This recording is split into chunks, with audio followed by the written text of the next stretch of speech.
Last time on Meerkat Manor, Shakespeare was bitten by a deadly puff adder. He struggled home where he collapsed and was close to death. Tosca, one of the young females in the group, has got herself pregnant, but brutal family politics may put her pups' lives in danger. Only time will tell if they'll survive.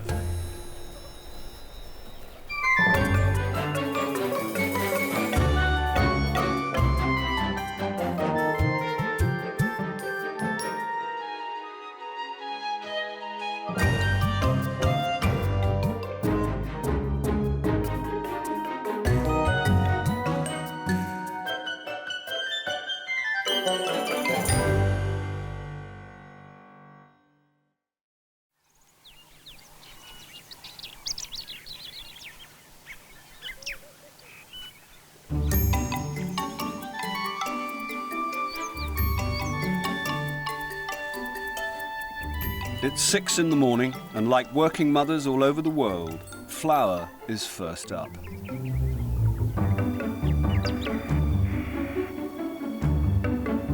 This little meerkat is mum to 21, and the first job of the day is to check the coast is clear before the rest of the family put in an appearance.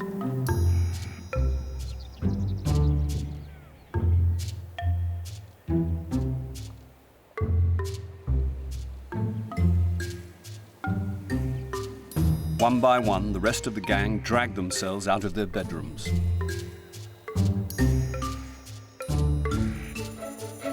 Once up, the working day begins with everyone making their beds. Their burrows are built in soft sand and need constant attention. And here on the edge of the Kalahari, that means digging. It's also a great way to warm up after a chilly night. Flower is the boss, and she takes no nonsense from anyone. She'll be watching closely to make sure that everyone pulls their weight.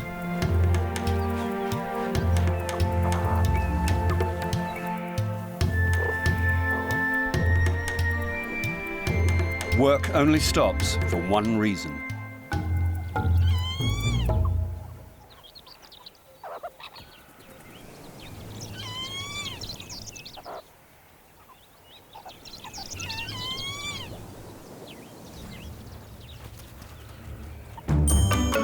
This gang of wild meerkats are known as the Whiskers.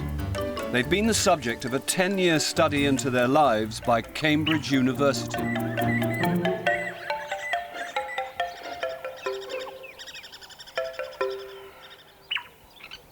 Flower's radio collar tracks their movements, and cameras record the daily goings-on within this extended family. One meerkat who has not put in an appearance this morning is Flower's grown-up son, Shakespeare. It's an ominous sign. The puff adder venom rots the flesh, and he had enough to kill a human. Shakespeare is only 30 centimeters tall and weighs less than a kilo, so the odds are heavily stacked against him.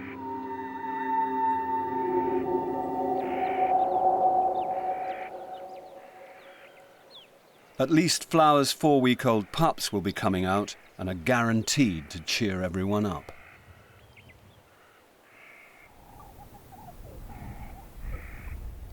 These precious new members of the group aren't allowed up until everyone is sure that it's safe.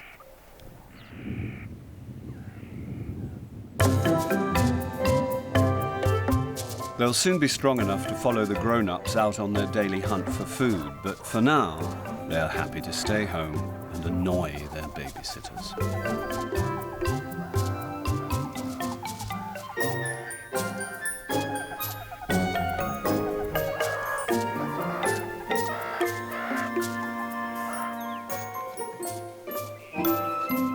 There's one more meerkat who hasn't made it out of bed yet, and that's Tosca.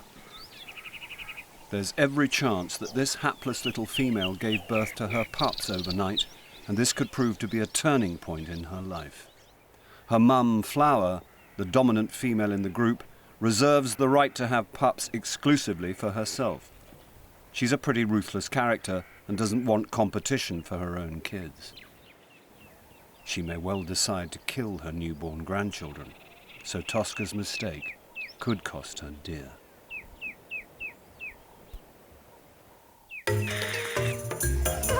With the housework done, it's time for breakfast, and Flower leads the group off into the bush. Their territory covers 3 square kilometres, and they need every metre of it to supply enough food for this family of 33. Forget bacon sandwiches and shredded wheat. It's millipedes and beetles on the menu.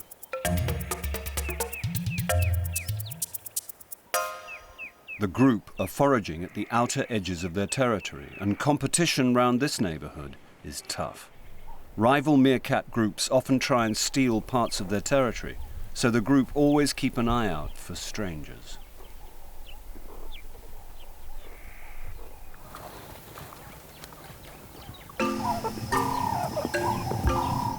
With the group gone and things a little quieter, a frail figure appears at the mouth of one of the burrows. It's Shakespeare. He's looking like he's suffering the effects of a heavy night on the town, but at least he's alive. Despite this small miracle, he's not out of the woods yet. His system is full of poison, and the flesh on his leg will be starting to rot. So staying with him is his sister, Mozart. She'll be keeping him company and scrutinizing the skies for birds of prey. They are from the same litter and are very close, so it will be a great comfort to Shakespeare to have her around. Tosca has also surfaced and heads straight out to catch up with the rest of the group. She's ravenous, and she's looking distinctly slimmer than she was, so there's no doubt that she's had her pups. And she's in luck. A careless tortoise has left her a fresh egg for her breakfast.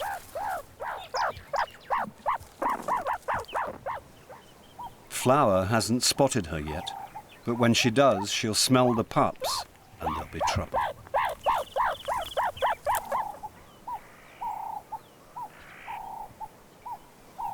Flower has seen her and rushes over.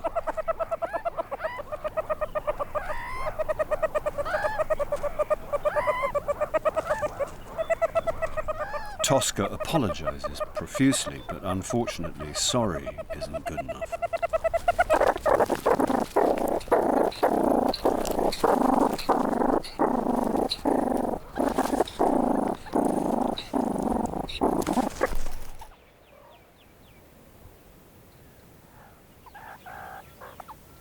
Mum's made her feelings abundantly clear, and Tosca is a meerkat in the doghouse.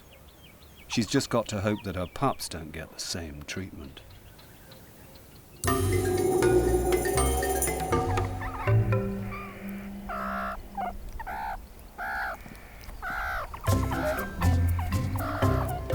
Back at the burrow, Flower's pups are sitting pretty. They've nothing to fear from their mum and are becoming more and more confident. They've been out for a few days now and are busy practicing the skills they pick up from the grown-ups.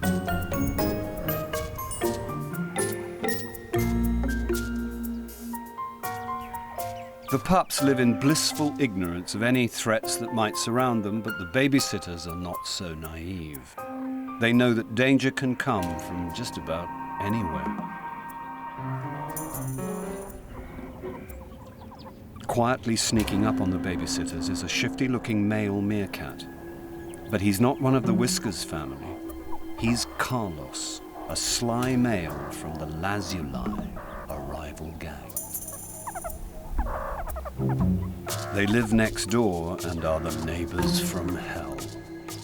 They constantly try to steal territory from the Whiskers, and this has resulted in some vicious punch-ups.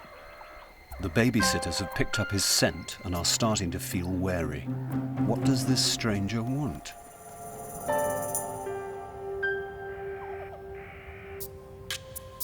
As these are Flower's pups, they are potential future leaders of the group, so the adults are extra protective and unwilling to take any chances. One thing's for sure, this visitor is not at all welcome. The babysitters decide to try and warn the stranger that he's on Whiskers' land by laying down lots of scent marks. It's like putting up a sign saying, "Private, keep out."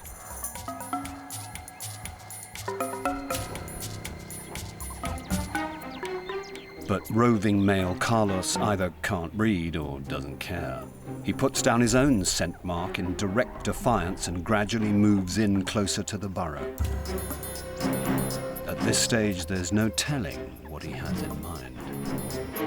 One of the babysitters decides that it's time to call in the big guns and heads off to fetch Mum and Dad. Hopefully the sight of Flower and Zaphod will be enough to scare the stranger off. But Carlos is getting seriously close to the burrow, and with no way of knowing exactly what he wants, Flower and Zaphod can't come back soon enough. The pups have picked up on the tense atmosphere and are aware that something is wrong. They are learning that strangers mean danger, and only family can be trusted.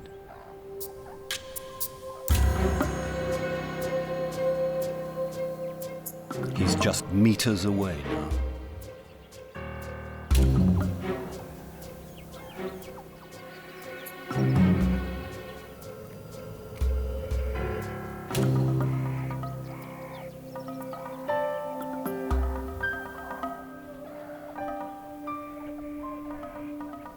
At last, Zaphod and Flower make it back. They immediately set to work laying down their scent, asserting their ownership of the land. The roving male Carlos can sense that these two mean business, and besides, Zaphod is a lot bigger than him.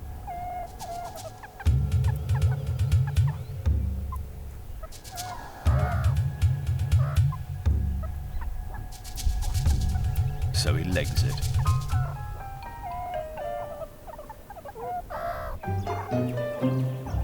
But this has all been a bit disturbing, and everyone is left feeling uneasy.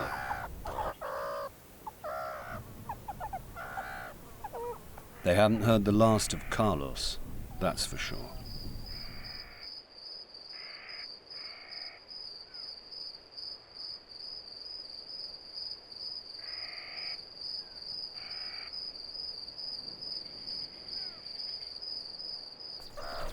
The main group are still out foraging, and there are rich pickings.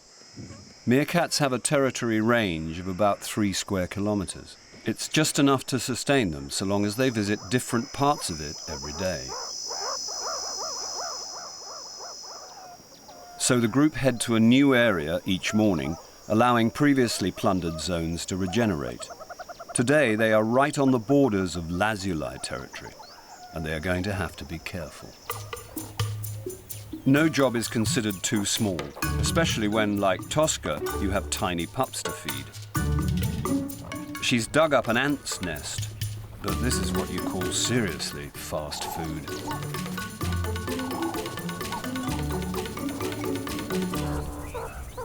With the crisis at the babysitting burrow over, Flower and Zaphod have rejoined the rest of the family.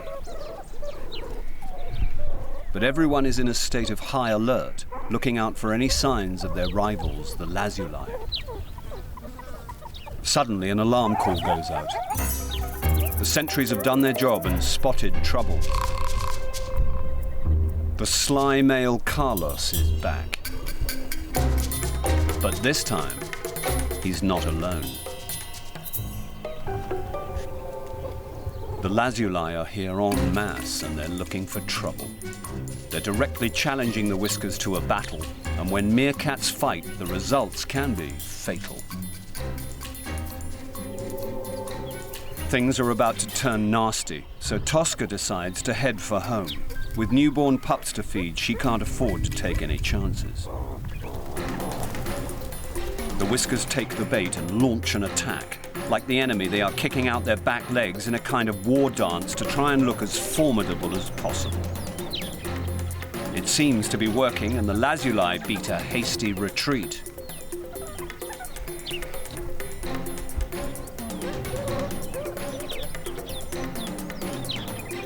The whiskers are left feeling confused and anxious, laying down their scent to reinforce that this is their territory.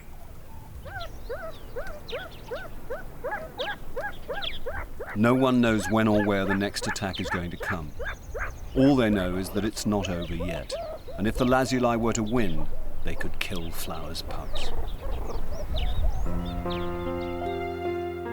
Back at the Burrow, Shakespeare is oblivious to the drama facing the rest of the gang. He's still suffering the terrible effects of the puff adder bite. Mozart, his sweet little sister, is keeping her vigil over him. There's little she can do for him, except to watch for predators and offer him some companionship.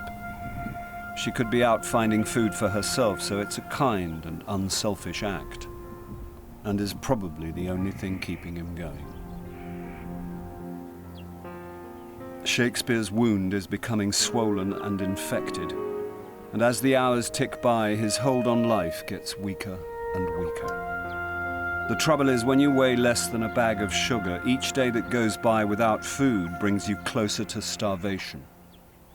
He can only hope he feels better soon. Tosca arrives back and immediately goes underground to check on her pups and give them a feed.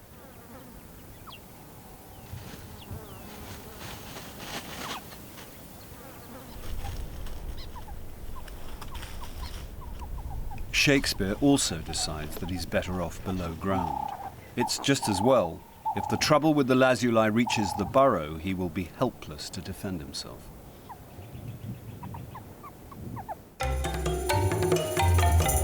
Flower and the rest of the Whiskers family appear to have seen off the enemy, but everyone is on edge.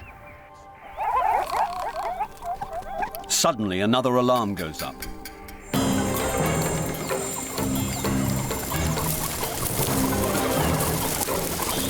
The lazuli are back and they mean business. It seems they're intent on taking over this part of the Whiskers territory. But their opponents are equally determined not to give it up.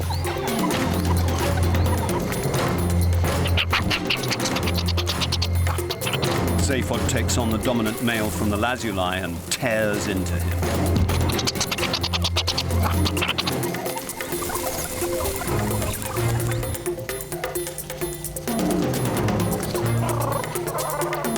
The lazuli are forced into a final retreat.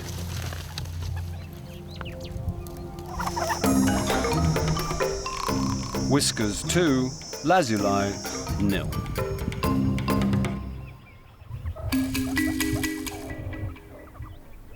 It's been a frightening experience, but everyone is safe.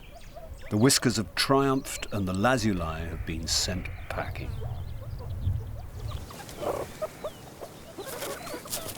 Although bruised and bloodied, Zaphod has done his job and protected his family.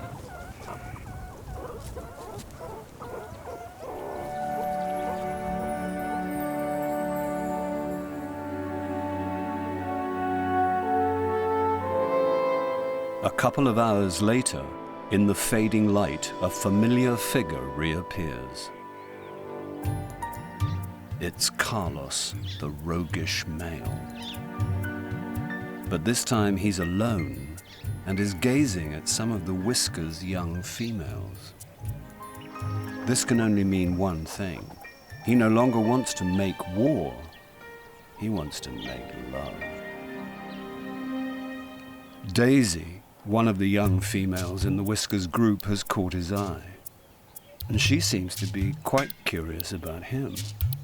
But given what has just happened, this really is forbidden fruit.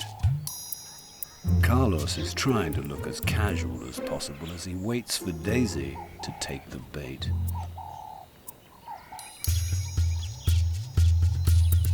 It's a dangerous liaison worthy of Romeo and Juliet, and both of them look a bit shifty.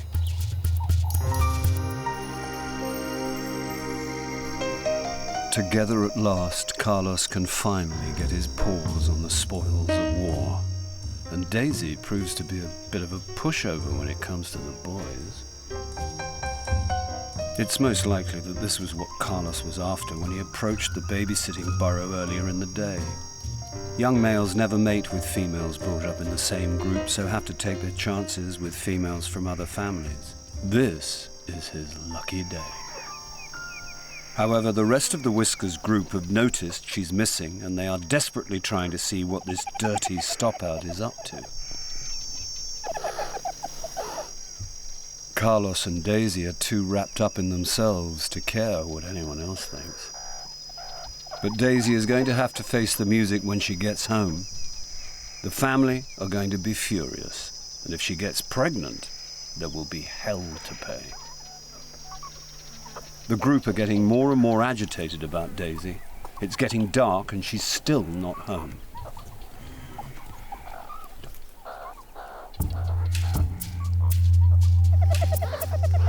Finally, young Daisy tries to rejoin the group unnoticed, but it's not going to work. She reeks of Carlos's aftershave, and despite her attempts to apologize, the group are confused and angry. She tries rolling on her back, hoping to disguise or rub off Carlos's scent, but she's not fooling anyone. Luckily for Daisy, it's getting late and the group have to return to the Burrow for the night, so she's got away with it this time. Daisy heads home in disgrace with the rest of the family. Poor Flower has had one hell of a day. Her daughter Tosca has had pups without her permission. Her own pups were under threat. There's been a huge punch-up, and one of her daughters has been putting herself about a bit. Flower is struggling to keep control over the family, and things are close to falling apart.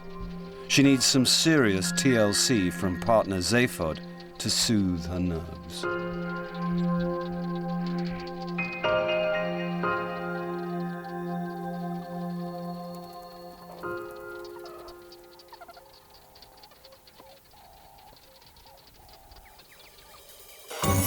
Next time on Meerkat Manor. He's survived the snake bite, but without the strength to look for food, Shakespeare faces starvation. And as Flower discovers another of her daughters has given birth, the stage is set for a murderous collision course with her wayward girls.